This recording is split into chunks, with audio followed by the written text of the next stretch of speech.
皆さん、アロハ。皆さんのふとした瞬間の励ましになりたいラウレアタイムズでございます。好きな食べ物は皆さんご存知の通りラーメンです。今日もパーソナリティ務めさせていただきます江野和也です。よろしくお願いします。好きな食べ物はラザーニャの五十嵐です。よろしくお願いします。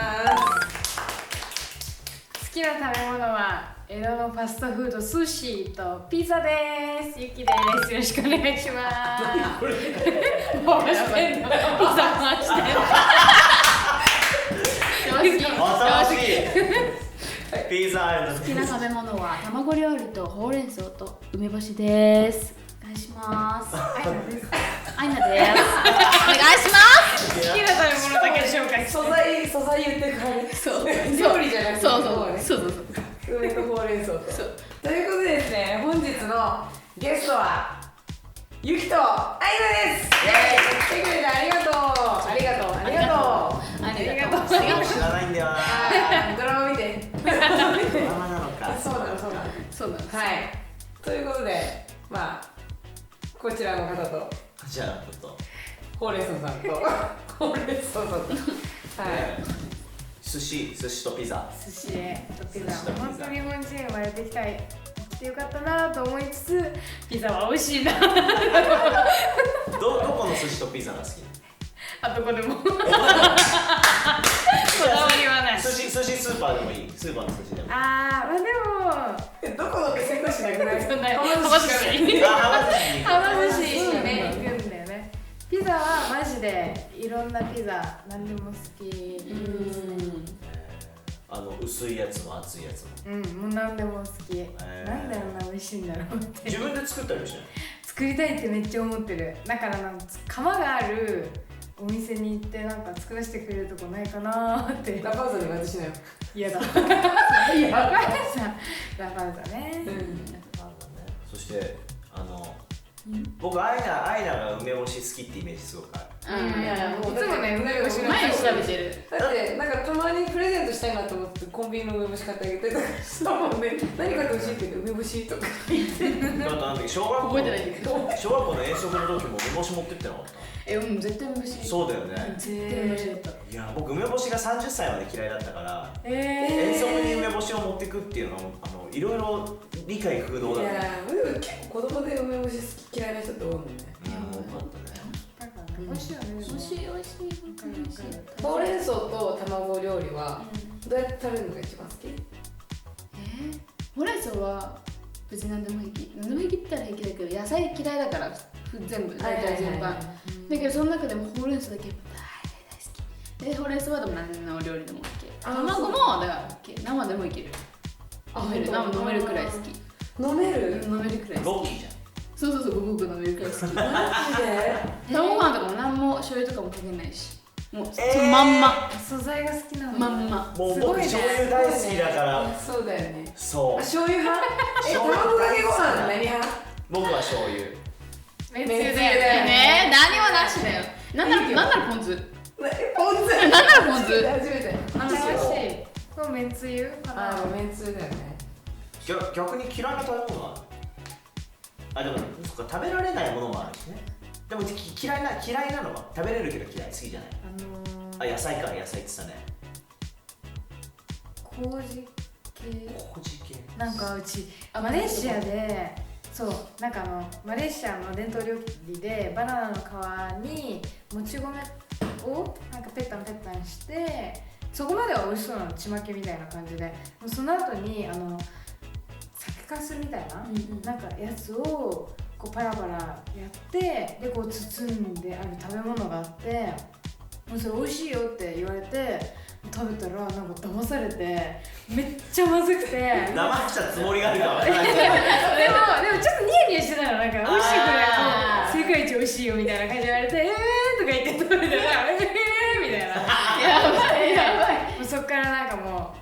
ちょっと麹そうなの。麹が好きで野菜好きじゃないんだね。野菜ダメ。でも食べるなんかママはさやっぱ分かってるじゃん。アイナがこの野菜でこの調理の仕方だったら食べれるみたいなの全部分かってるからママが出してくれる野菜の料理は食べれるけどそれでもダメなのはトマト。あ、そう、トマト嫌いだよね。そうだ。トマトだってだけはダメ。梅干しとちょっと似てる。そうそうそうそう。いいえ。いいえ。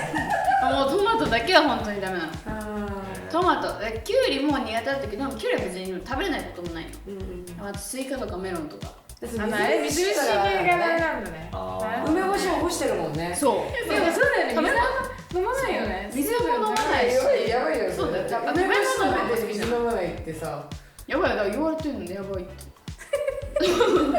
ら梅干し食べ過ぎて、飲まない小学校小さい時に本当にも食べない。マジ？でも食べないで食べ過ぎ一日一袋一袋食べてたの？一パック食べてたってこと？梅干し？しかもそれを全然10分でも食べちゃう。それで一時期禁止令が出てそう1年間禁止で誕生日の時だけ一粒食べた。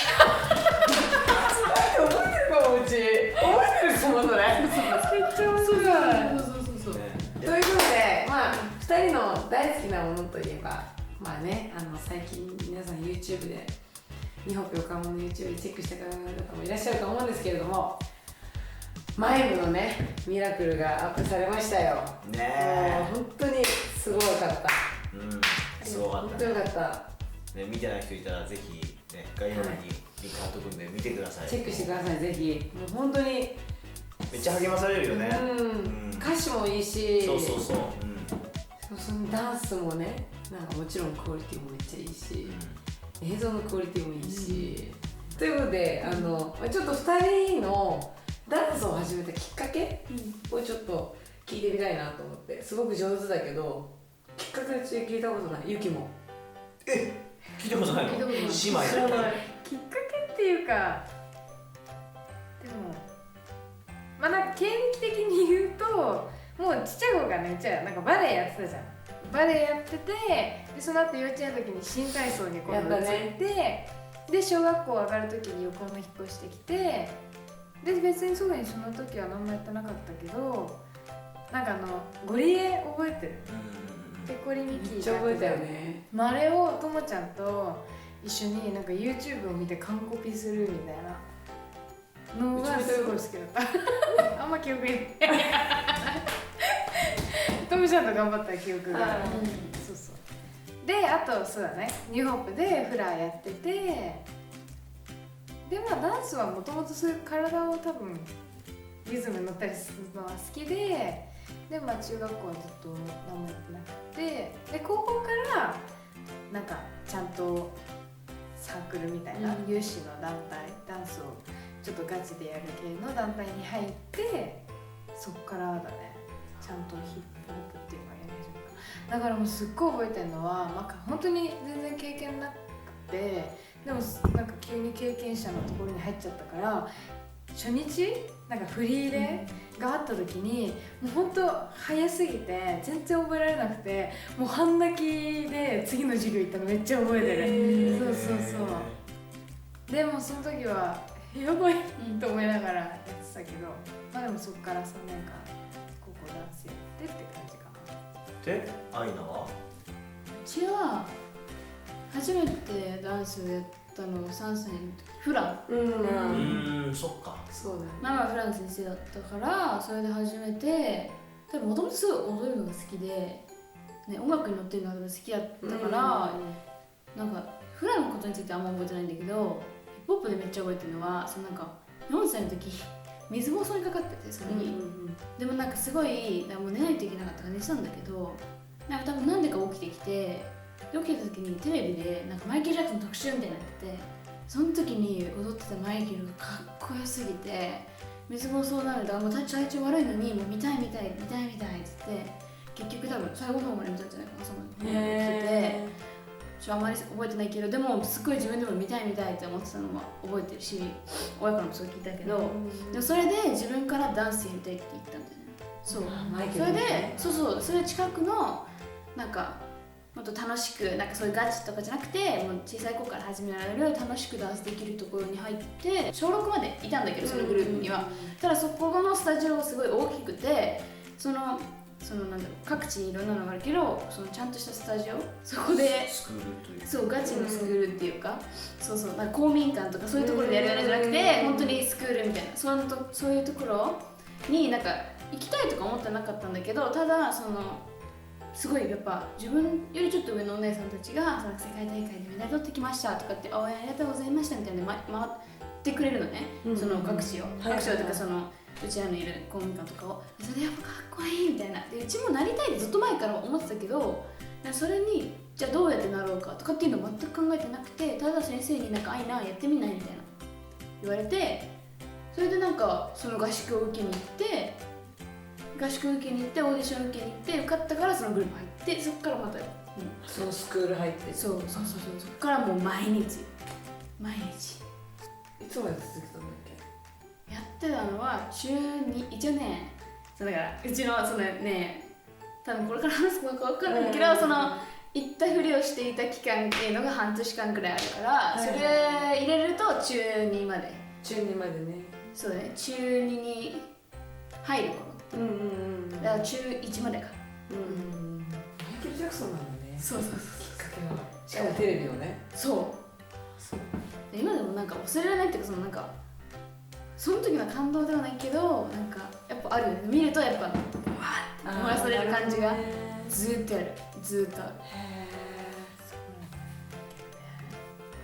マイケル・ジャクソンすごいんだ。すごいちょっとすごいマイケル・ジャクソンってすごいんだっていう人初めて見たぶっちゃけすごい有名だけどどれぐらいすごいのかな。うちだって何回マイケルみたいに踊れなくないだと思ってんのもうで動画見ながらかっこよすぎてこんなに踊れねえってうちあんだけ毎日練習してそう毎日練習してあんだけ頑張ってたのに全く手の届かない存在っていうか唯一無二でそう、本当に唯一無二だってバックダンサーさえもマイケルと同じで踊りできないんだよもう立ち姿だけで立ってるだけですよやばいよやばい何がすごい？だってなんかねもう見ようってだよあ、それな。それなまあ今マイムをまあやってるけどもダンスでねヒップホップとして神様の福音伝えたい、愛伝えたいって言ってそれをいつからどういった形で始まったの？マイム自体はあれだよねうん2000何年だあれ 18? お花リトリートの時ですおそう花リトリートでお花リトリートの時になんかでもうちらやっぱ踊るのがすごい好きで踊りたいってめっちゃ思っててでなんか、まあ、結構なんかやろうよみたいな感じのなんか雰囲気でもなんかはあったけどでもなんか結構みんな冗談かなみたいなそうそうそうわかるなんか言っちゃうやったらかっこよくないみたいなそうそうそうしかも言うて今ほどみんな仲良くなかったそうそうそう仲良かったんだけどちょっとまあメンバーそうで近い存在ではあったけど今はもうちょっと近すぎるくらいのレベルだけどそう近すぎる一回ご質問そうそうそうでも重なってきてるそれだその最終的に一つやばいやばでも本当にそうだったのだからなんかみんなダンスできるしなんか楽しい好きだからっていう話になったけどなんかでも本当にさいきなりだったよねそうあの時に多分最後の日に牧師それぞれの教会の牧師先生が前に立ってでなんか感謝みたいなそうなんか言いに行ってなんか祈ってもらうみたいな感じうちのその時のエピソードは祈りに行って徹さんのところに行ってでなんかすっごいもう感謝でめっちゃ溢れてもううちもなんかしたいってすごい思ってその時になんかやっぱ踊るわみたいな思ってでもその時にアヘナとかミナとかともちゃん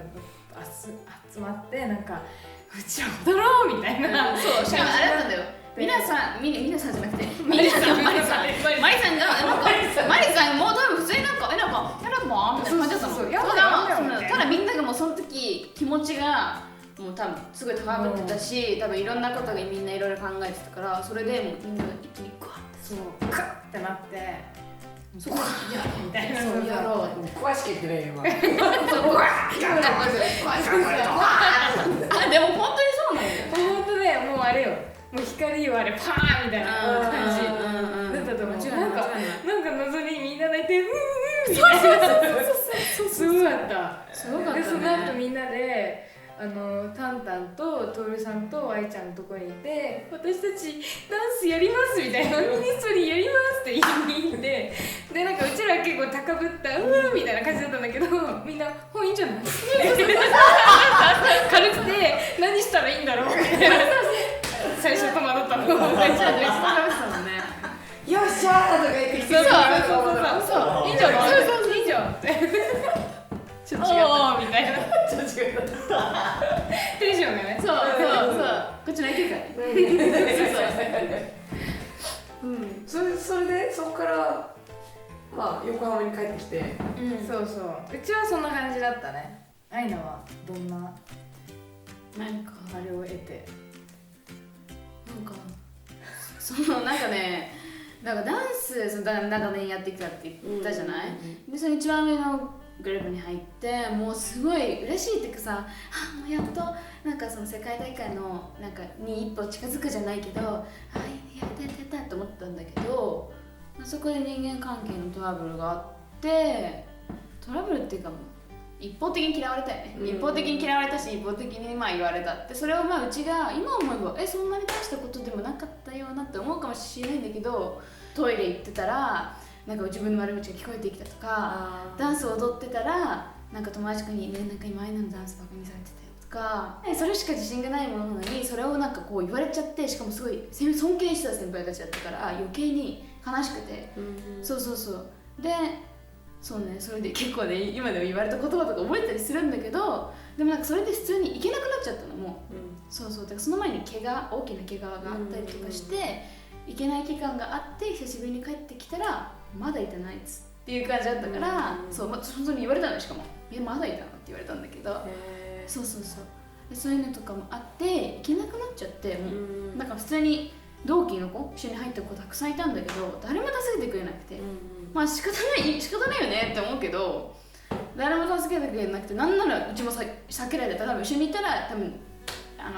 自分たちも言われるかなって思ったかもしれないんだけど、一緒になんか帰ってくれなくなったりとかして、もうほんと悲しかったの、スタジオで泣いたりとかして、全然関係ない下の子に「大丈夫?」って言われて、それすごい励まされた覚えがあるけど、だからなんかでも親に今なんかこういう状況なんだみたいなのも言えたんだけど、エスカレートしてからは言えなくなっちゃって、ただもう毎日レッスンがあったから毎日行ってふりしてたのね。毎日毎日行ってふりしてて、電車の行ってきますって言ってて、電車の待合室みたいなのあるじゃん、駅の、あそこでずっと待ってたりとか3時間4時間とか、でもレッスン定期はあるから水道まで行って、目の前に公園があるんだけど、この公園でバレないようになんかいろいろ書いたりとかなんかしたりとかしてみたいなね。なんか自分でもすごいなんかその時間嫌だったんだけど、でもなんかその時に今ねめっちゃ思ってるのが、なんかしようとか分かる。それでなんかもううち価値のない人間なんだとか、もう一切思わなくて、なんならなんか、傷ついてたけど、なんかそういうマイナスのことをあんまり考えてなかった、ただその後ダンスに対してのちょっとなんかトラウマみたいなのができたけど、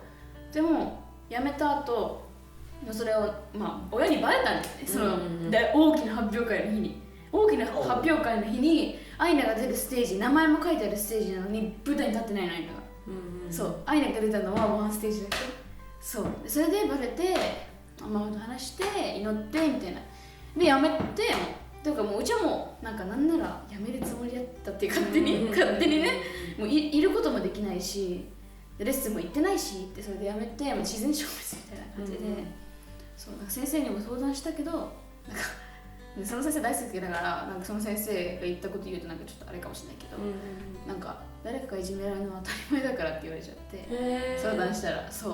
言われちゃって、なんかもう毎年当たり前だからみたいな、なんかその気にしないでみたいな、多分そういう分かる、そういう意味、なんかあなたに問題、今思えばあなたに問題があるんじゃないよみたいな意味だったのかもしれないけど、うちはもう大きく取られちゃって、でもその後やめて、なんならもう強いチーム入ろうみたいなもう感じで、ダンス好きだからでオーディション受けようと思ってた時にオーナーリトリートがあってみたいな、それでやろうってなった。だからそのオーディションだから受けずに見に入ったって感じ。なるほどね。そそうだったんだ。それが中 3？ あれもあったよね。ダンスチーズ。リバース。そう何そのリバースが来てくれたじゃないイギリスから。イギリスからミッションチーム、ミッションチームに来てくれて、その時にクリスチャンと踊るってやばさっていうか、今までもうめっちゃダンスやってきたけど、その時に今やべえみたいな、もうなんかハートがちげえみたいなめっちゃ思って、最高って思ってて、でその時ともちゃんとかも踊ったし、ゆきちゃん多いのだったね。そうでもみんなとかみんないたよね。そう踊ったしみたいな感じで。ねそうだよね。それでも楽しかったなやっぱ。めっちゃ恥ずかしかった。よかったよ。あいならバンダナ貸したじゃん。あいならバンダナ貸したじゃん。楽しかったよ。懐かしい。そうそうそう。でそれがあってめっちゃ楽しかったなみたいなって、でもそのステージでしだから怪我したの。そう切れたんだよ。そうか切れたんだ。そのステージで切れたの？そうそのステージのリハーサルで痛いんだよねって治んなかったそのずーっと。でそのステージでそれがあって怪我して怪我いけなくなったらいじめられてっていう感じで前も入ってっていう感じなんだけど、簡単に言うとでそれがあったからこそよりなんかいじめられてももうここうちが輝く場所じゃねえんだって思って、そうだから違う場所に行こうと思ってオーディション受けようと思ったけど、もうそのクリスチャンのグループとかうちらのねもうできるってなったから、よしもうそっちもうなんならもう神様にこっちだよみたいな、こっち来てみたいな感じだったから、行きまーすって感じでもうなんかさーって言っちゃった感じでそうそうだったんだ。そうなんかその時に今振り返れば、なんかその時の流れっていうか、だってリバースでガッツリやったのに、それこそクリスチャンの人たちと踊ってる時になんか怪我するとかさ、逆に何そう何語だって今までずっとダンスやってるの何語だって感じでしょ。そうどう思ったんでしょ。怪我してしかもその時怪我しなかったらうちきっといじめられてなくて、怪我してなかったらその何ヶ月後かにダンスの大会みたいなのがあって、そのチームにアイナをこうねちょっと嫌ってたっていうか、あまりついてなかった子とかも一緒にいたわけ。もしいじめられてなかったら多分普通に仲良くなってダンスやめることもなくて前に入ることもなくてって感じ。本当にそう、絶対にそうだから怪我してよかったって感じ。怪我して OK、 もういじめられて OK みたいな感じ。でもそれがあったから今こうして前もそう入って、今アイナにとってはもう本当にマイムを通してマイムで本当にやっていきたいなって感じ。本当にそんな感じ。てかもうこれ以上のグループないって感じ。すごいよね。なんかもう本当にこの前もミラクルとかの練習をしてて4人で話してて、本当にうちらこれまでめっちゃ成長したんだねっていうのをすごい話してて、本当にこのただダンスを一緒に踊るだけじゃなくて、マジで真ん中に神様がいてこうみんなでこう本当にギュッて近くなったっていうか、本当にお互いにもちろん難しいなって思う時もあったし、お互いにうまく言えないとか、ちょっととか思う時も全然あったけど、でも本当にやっぱ真ん中に神様がいてくれたから、ただダンスをするだけじゃなくて一緒に成長できるっていうのが、マジミニストリーってそういう場なんだなって、本当に全然違う他のところで、全然違う。自分の技術、ダンスのスキルを高め上げるのももちろん大事なことだし、それでより多くの人に神様ないとかじゃん伝えたいことが伝わるかもしれないけど、うちらって結構練習YouTube のグダグダではないけど結構みんなちゃんとしてないっていうか言っちゃえばね。でもそれはみんながダンスの練習頑張りますとかダンスの技術頑張りますとかそういうことじゃなくて、みんなが神様すごい聞いてたけど、神様との関係を築いてる中でダンスのスキルも上がってたって感じ。みんながいい意味でね。そうだから現れるんだろうね、それがね、ダンスの。僕ダンス全くできないけど、とにかくそのマイムのみんなを見てすごく感じてるのって、パッと見てすげえじゃんダンスうまいじゃんっていう印象じゃないんで先に来るの、うまいんだうまいすごいんだけど、そっちよりもなんかこうみんなから出てくるその熱とか、その神様に対する感謝とか喜びとか、そういうものをなんかこう直感的にこう感じるんだよね、めちゃくちゃ。めっちゃ嬉しい、めっちゃ嬉しい。すごいそれがあるからだから何なんだろうこの人たちはってすごく思う。なんかこう、馬とかじゃなくて、そうなんかこう笑っちゃうっていう。なんか笑顔がわかるよわかるよ笑顔がエイメンって感じ。そうなんかめっちゃ最高。本当こう涙も出てくるし、なんかこう見ててなんかもうはっって泣けちゃうみたいな、なんかもうってなる。そうすごいね、神様。すごいよ本当にね喜びが溢れ出ちゃってるっていうか、出そうともしてなく。そうだね。ステージが楽しいんだよね。そもそもまあだからうちらにとっての最高の賛美だから、単にひたすら楽しい。それ前まではもういろいろめっちゃ葛藤とか、まあこの時もあるし、もうみんなそして全部神様に届けられますようにってみんなもめっちゃ祈ってめっちゃ祈って、なんかみんなダンス練習してるよりめっちゃ祈ってるよね。なんかそのキャラDVD の話しちゃうんだけど、DVD の中でも神様ミニストリーにはちょっとの才能と多くの問題を抱えた人たちが集まるみたいな。でも神様はその好きなことを接着剤にして、こう人を集めてくれてみたいな。でなんか、まあ、それもすごいなんかマイムを通してなんか本当にうちらなんか若いしなんか全然まだなんか未熟者だなってすごい自分も思うし、なんかそんなこうミニストリーですみたいな、なんかそんなしっかりしてないしみたいな、なんかこんなんでいいのかなみたいな、始まりもなんか始めますみたいな始まりだったし、なんかそう本当にこんなん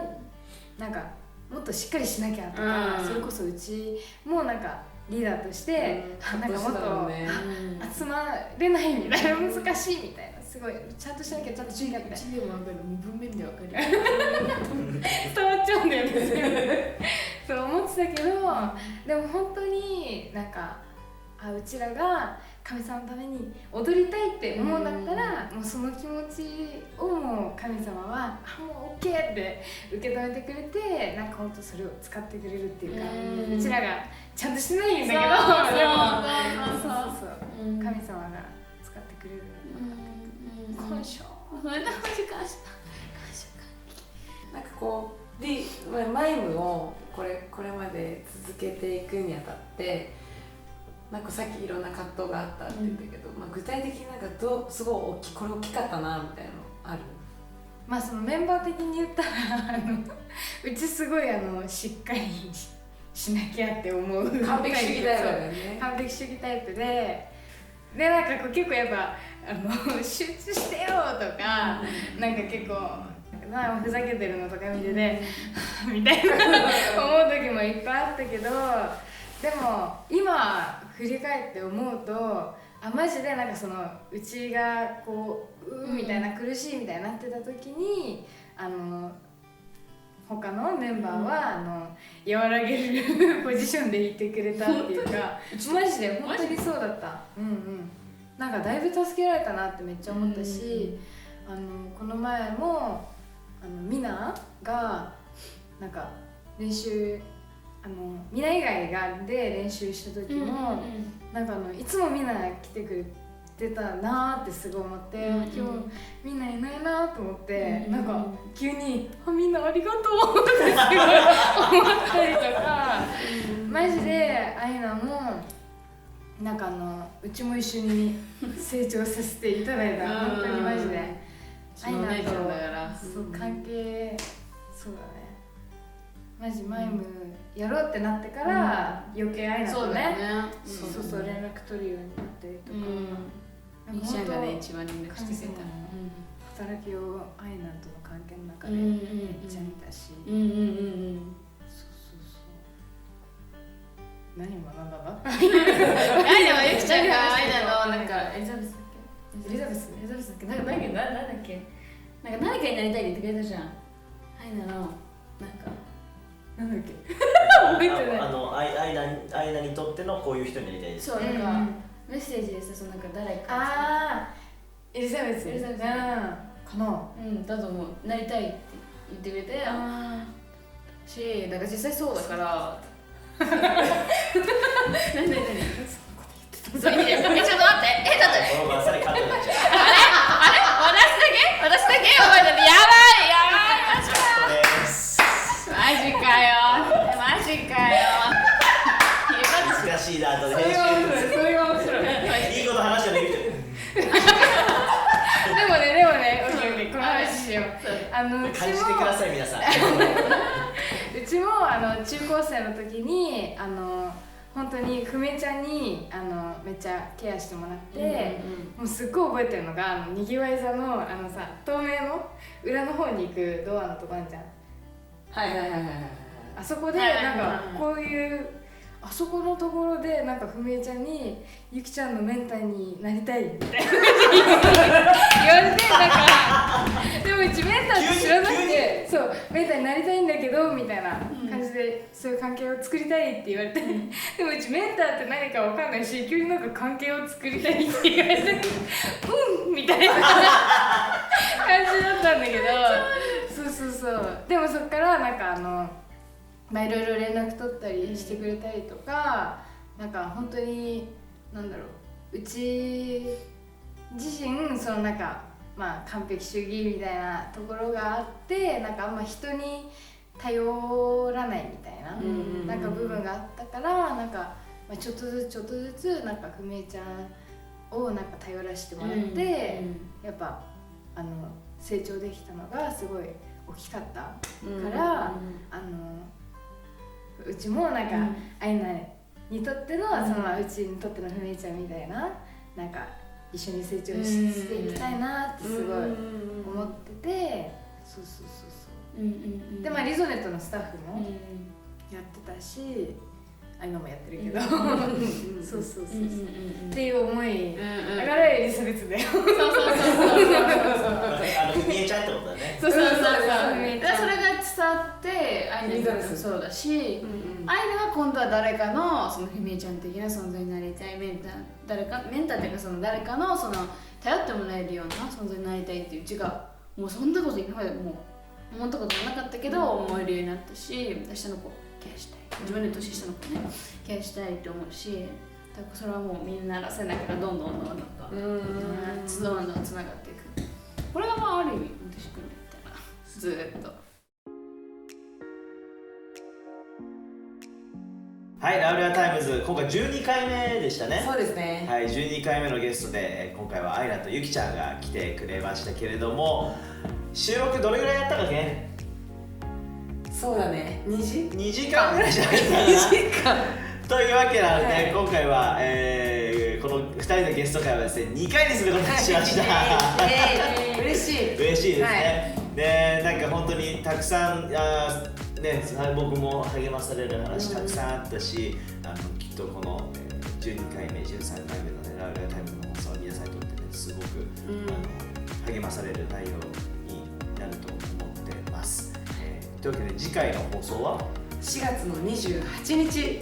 の水曜日です。ですね。はい。なので、続きは4月の28日にありますので、ぜひぜひ皆さん楽しみにしていてください。はい。というわけで今回の部分は第1部はここまでということで、はい。皆さんのふとした瞬間の励ましになるようにと願ってます。はい。また2週間後に皆さんお会いしましょう。God bless you! バイバイ!